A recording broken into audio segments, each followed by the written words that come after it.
Chandler Smith. Josh. Well, Jamie, remember how frustrated this 38 team was at the timing of that caution. So far, it seemed to have worked out on those fresher tires, and that 38 truck just being strong. But Chandler Smith is a guy, when his career started, he really wasn't a road course guy. He struggled at it and didn't like it. When I talked to him earlier today, he said he had to learn this style of racing and embrace it and get to like it. He attributes a lot of that to his times with Joe Gibbs Racing when he was in the O'Reilly series. That's when he learned what works for him when it comes to this style of racing. He took that with him when he came back to the Truck Series on front row. They had a great program. They built on top of that. Top 5 in both road course races so far this year, in position to ride this one out. I like it. I like it. You went to work. I mean, these kids, they're students of the sport. You have to be to run at this level. You will not be successful at any level in NASCAR racing if you don't work at road course racing. And I think the other thing, and we heard Lane Riggs mention it earlier, Joey Hand works for Ford and really helps these guys get what they need on these road courses. As the leader crosses the line, we've reached our Craftsman. 5 to go. They're the only ones up there. 3. Chandler Smith, I love that shot. Down the hill, right behind him. Here for a minute, and we This asked him if he was okay, and he said it was a everything. hard hit, but he was feeling all right. But look at that concrete just busted right out of the way. Look at the chunks taken out, that concrete wall. Yeah, and as troublesome as that spot has been today, it's almost like you're going to need to put another barrier behind those barriers so that doesn't happen again. You're almost going to have to double up. They're going to hit it for the next 2 days as well. Here's what happened to Tyler Ankrum. Oh, Yeah, just a little bit wide. There's a ton of marbles right there.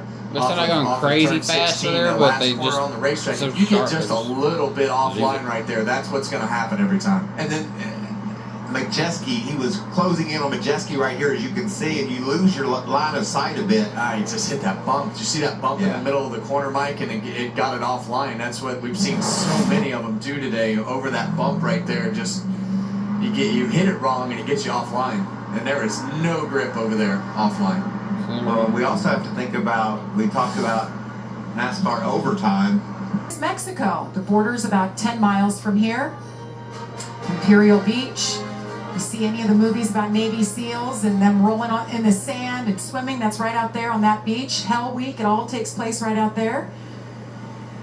So 4 laps to go here. We're under a red flag. Let's hear from our leader's crew chief, Josh. Yeah, standing by with John Leonard. So your driver's out front, 4 to go. The biggest battle seems to be with your teammate in the 34 of Lane Riggs. So what are you telling your driver about what you need to take this thing home? Yeah, honestly, he's been really good all day. He's drove from the back to the front, a couple times, and honestly, it's in his hands. Right, he's the best driver out there. He got some of the best trucks, the front row trucks. We brought a couple new trucks here today, and I feel like they really shut out. So props to everybody at the shop and everybody that puts their hands on these things. You can tell they're good pieces today.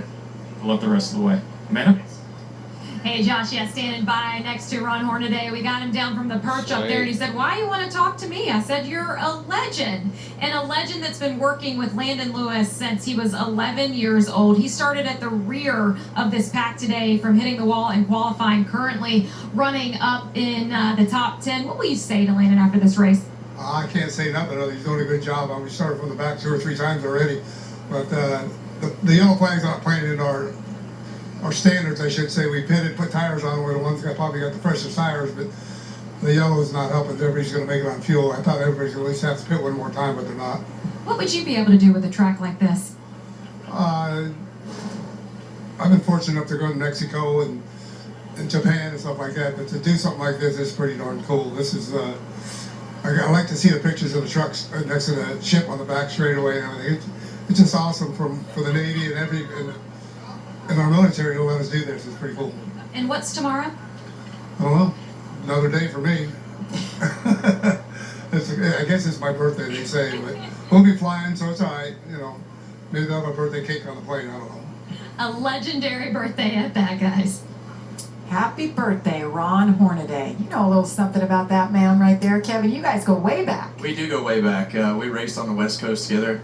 Actually slept on his couch for a while when I first moved to North Carolina, and Ron's been so instrumental in so many people's careers, but mine personally, just to help understand the sport, know what I needed to do, and Ron and Lindy have just been so good to everybody. Ron has been a big part of it. His daughter, Candace, actually runs everything that we do on the late model side of things at KHI and on the Cars Tour. So Hornaday family is still very much involved in what we do at KHI.